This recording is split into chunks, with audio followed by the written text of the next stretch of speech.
Okay, thank you. Good morning, everyone, and welcome to this Cabinet meeting of Wednesday, the 11th of November 2020. I first want to advise everyone on the call that we will be pausing for a 20-minute adjournment in order for us to pay our respects and take part in a 2-minute silence. Okay, so we will leave at 10:55 and then re-adjourn at 11:15. If I can ask you all to leave the meeting that you're currently in and then rejoin back on the link. So if I can just say that if everyone's clear on that, and I'd like to welcome Councillor Pritchard, who's observing today, and also Emily Gill on behalf of the press. So welcome both. And as I said, just rejoin on the link then at 15:15, okay? Okay, well, welcome everyone. Do we have any apologies for absence? Do we have Councillor Phipps recorded as apologies for absence? I think Councillor Nigel George will be late, Philippa. Okay, thank you, Councillor Stenner. Okay, sorry, brilliant. I'm here. Oh, okay, you're here, brilliant. Okay, so we won't record you as absent then, you're here. Thank you ever so much, everyone. And I don't think there's any officers that have reported any absence. So thank you, everyone. Okay, declarations of interest then. Councillors and officers are reminded of their personal responsibility to declare any personal and/or prejudicial interest in respect of any items of business on the agenda, with the Local Government Act 2000, the Council's Constitution and the Code of Conduct for both councillors and officers. Is there anything to declare? Take that as no. Okay, thank you. So we'll move to the special cabinet held on the 20th of October. And we'll take these in terms of accuracy. If we are able to note page 1 and page 2. Okay, if there's no further comments, we'll accept and I'll sign those off as chair then. Thank you, everyone. Okay, next item on the agenda is the minutes of the remote meeting held on the 28th of October, 10:30. Again, in terms of accuracy, can we go back through page by page? Page 3, page 4, page 5, page 6, page 7, page 8, page 9, and page 10. Okay, thank you, everyone. I'll sign those off as well and make sure you have those, Charlotte. Okay, move to agenda item 5, which is to note the forward work programme. If there's no amendments to be brought forward or any alterations, we'll accept those then. If I can just have a show of hands, please, Cabinet, for those items. Thank you very much. Okay, thank you. That's moved. Thank you. Okay, moving to item number 6 on the agenda is the Caerphilly Cares, and I'll hand over to Councillor Stenner. Thank you. Thank you, Leader. Before I introduce this report, I would like to offer thanks to all officers involved in producing this report. This report will have a positive, far-reaching effect on all of our communities throughout Caerphilly. The report was unanimously supported by Social Services Scrutiny Committee on the 20th of October. The report seeks approval to develop the existing buddy scheme and community regeneration legacy into the Caerphilly Cares service, which aims to ensure people receive the right support in the right place and the right time using a single point of contact through a triage system. To establish a universal gateway model that provides a central coordination and response team that understands the different needs of individuals at risk or suffering from disadvantage, providing advice and support and signposting through strength-based assessments to internal and external support services, to enable them to become more resilient and live as independently as possible through a strength-based, community-centred model, and incorporate it into the Caerphilly Cares provision as part of the phased approach to developing an integrated end-to-end journey through internal and external services for at-risk customers.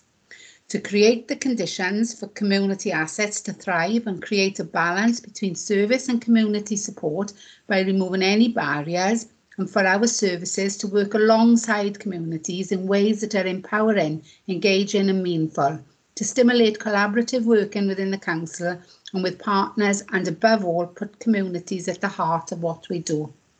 Pandemic recovery is a complex and long-running process that will involve many agencies and participants. The way processes are undertaken is critical to their success.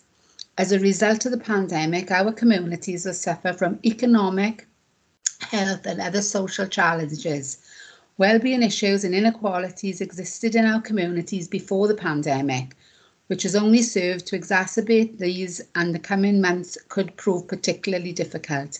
However, conversely, the lockdown also resulted in strengthening of resilience both individually and at community level. Local activities are vital support to supporting wellbeing, with new and existing local groups picking up the mantle. Support for these groups is crucial moving forward and should be seen very much as part of the offer of support. The current crisis has provided the Council with an opportunity to harness, support and expand the community resilience demonstrated in many communities across the borough. It provides opportunities for meaningful dialogue with vulnerable people, to assess service and support needs and co-produce services designed to promote long-term independence. This report outlines the reasons for establishing the proposed Caerphilly Cares model, as well as the learning from the buddy scheme to date. You will see in paragraphs 3.1 to 3.10, Scrutiny Committee's comments on the report. I do not intend to go through all of these, as they are well documented within the report. The recommendations are shown at 4.1 to 4.1.3, that Cabinet endorse the establishment of Caerphilly Cares Service, approve the allocation of £130,000 of funding as outlined in the financial implications in the attached report at 10.1 to develop a Caerphilly Cares central team. Approve the allocation of £155,000 of funding to enhance the Caerphilly Housing Tenancy Support Team to provide financial advice to all residents. I move. Thank you, Councillor Stenner, and over to Councillor Shane Cook.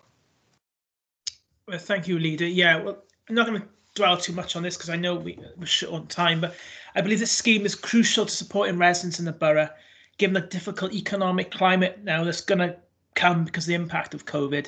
I'm just going to say I'm very happy to second the report. Thank you. Councillor Stenner, did you want to come back in?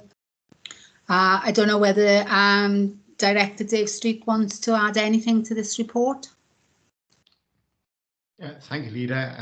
Nothing really to add to what Councillor Stenner has already said. This is very much about learning from our response to that first wave of the pandemic and the undoubted success that we gained from the buddy scheme. And it really started our thought processes in terms of, well, actually, how do we mainstream this offer? We've done it at a time of crisis. But we'll know coming forward there'll be lots of other challenges for our communities, economic and other. And actually, as a local authority, how do we respond to that? How do we make sure that we get a greater level of knowledge and intelligence about the people who come to us for services, and we have a much more holistic picture of their needs? One of the things that's very clear early on to that is that, you know, we're not going to be able to do that on our own. We need to harness what are already very strong relationships with both the independent sector and the third sector, which are going to be key to this moving forward. So it is about learning from the buddy scheme. It's about learning from our implementation of the Social Services and Wellbeing Act in terms of those different conversations with citizens and those strength-based conversations that we already have with some of our population. It's just making sure that's a more consistent offer. This is clearly having some government as forward. Tina will touch on in a minute some of the opportunities that will come to us funding wise around this, but this whole issue of how do we actually strengthen our communities and help our communities help themselves moving forward is something the Welsh Government have a very strong push on at the moment. We think what you have in front of you this morning puts us in a very strong place to move that forward. I do have a number of colleagues with me today. I've got Tina McMahon, Sue Richards and Sandra Isaacs. Tina, is there anything you want to add that I haven't had the opportunity to mention? Good morning. I'm Tina McMahon, the Community Regeneration Manager. Just really to say this is a key element of the Council's Strategic Recovery Framework, as well as in the context of Team Caerphilly Transformation Strategy. We have, whilst this was something we were looking at and considering prior to the pandemic, we've learned a lot from the pandemic, and I think it's given us an opportunity to shape this in a slightly different way.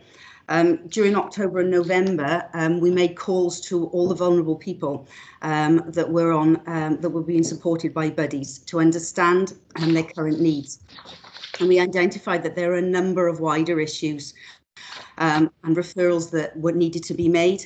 And we did a number of referrals both to social services, other external support services, as the director said, and predominantly to community support groups to make sure that people had that contact and connect with their community, which is very important if you're going to look at addressing particularly the isolation agenda. I mean, outside of that, the team supported people to signpost them to click and collect services, local delivery services, as well as supporting them to learn how to shop online. So there's a number of things that have actually happened over the last couple of months. We now have a good number of volunteers established through Volunteer Wales that now support the remaining vulnerable people, and we're continuing to recruit volunteers and providing them with the appropriate training, volunteer training that's necessary to protect them and the vulnerable people.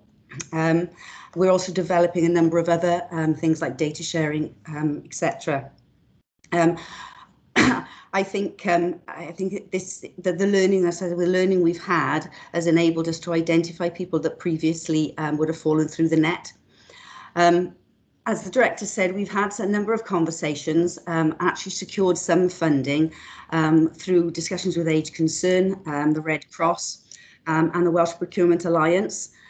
With Age Concern and Red Cross, we've also been discussing appropriate referral pathways with them for people who are more appropriately supported by their services. We've also had initial conversations with the Welsh Government about a fund that they're looking to introduce to support these initiatives specifically.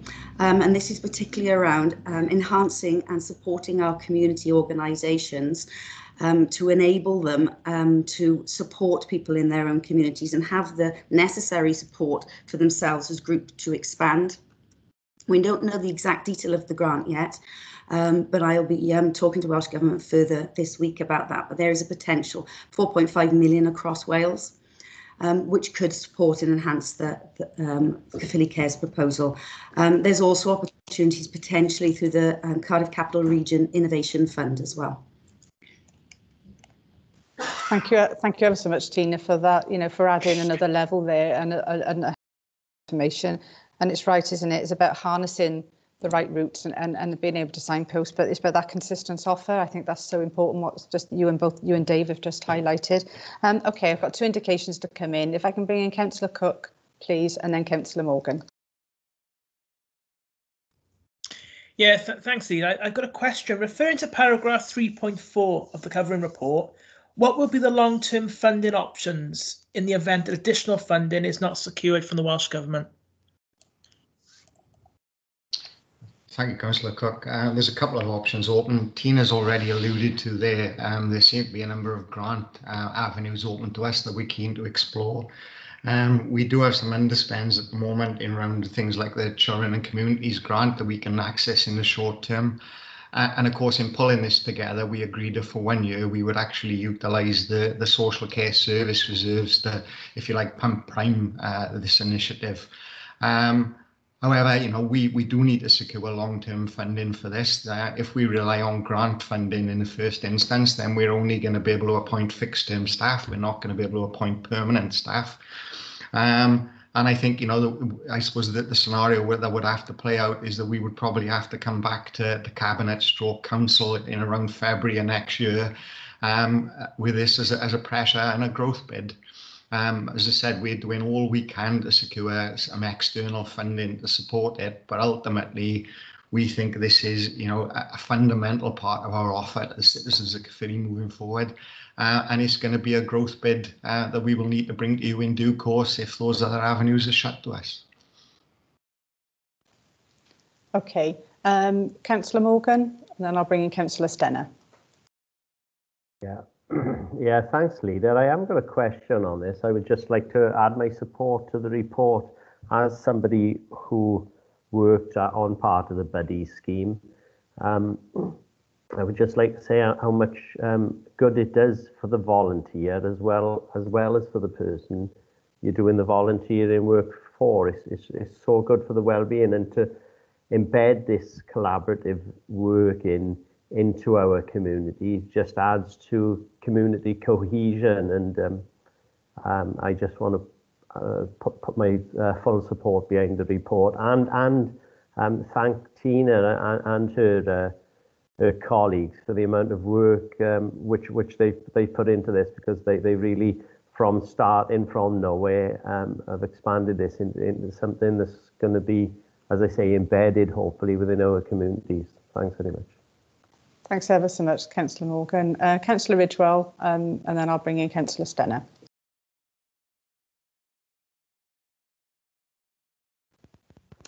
Yeah, thanks, Leader. I'd just like to echo Councillor Morgan's comments here. There are precious few positives that have come out of this dreadful pandemic, and as we move forward, the situation's still really bleak. So, you know, I'm personally really encouraged by the action that these officers have taken, and it demonstrates that even in adversity, you know, if we pull together, we can achieve amazing successes. And I think this is a starting point for something which is much more bigger and much more important. And I just want to say how delighted I am that we're moving forward in this way. Thank you, Councillor Ridgewell. And I just want to say thank you also to both Sandra Isaacs and Sue Richards, who are on the call, obviously, as well, who have worked in the background with Tina and everyone on this. So thank you. Councillor Stenner. Yeah, thank you, Leader. In view of the question raised by Councillor Cock and the answer provided by Dave Street, could I please suggest that 2 extra amendments are put into the recommendations, or two extra recommendations? So the first one would be, in terms of identification of funding, to agree that the first option would be to use underspends from the current year's Children and Communities grant, subject to Welsh Government approval until 31st of March 2021, and explore opportunities to utilise this grant to fund the service from the 1st of April 2021 to March the 31st 2022. The second option would be to utilise social services reserves. And then, however, if these funding streams aren't available in the long term, Cabinet are asked to endorse a growth bid in the 2021 budget proposals that will be presented to Council in February 2021. So if everybody is in agreement to add those 2 extra recommendations in. If I can just have hands up there just to approve that you're happy for those recommendations, just to get an idea and flavour. Thank you. Absolutely. I think those details, I just hope Charlotte has got those recorded in their entirety so that we can add them for the minutes. Thank you. Okay, then, so we'll go to the vote then, everyone. Okay, on this. Is that going to be a Teams form? Yep, brilliant. Thank you. If everyone can go and vote then. So we're accepting the additional recommendations as laid out by Councillor Stenner. Thank you, everyone. If you can now place your votes.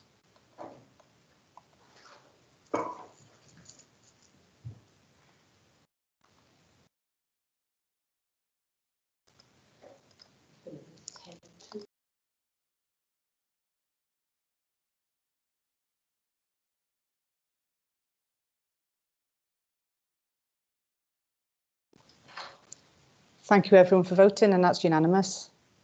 Thank you. Okay.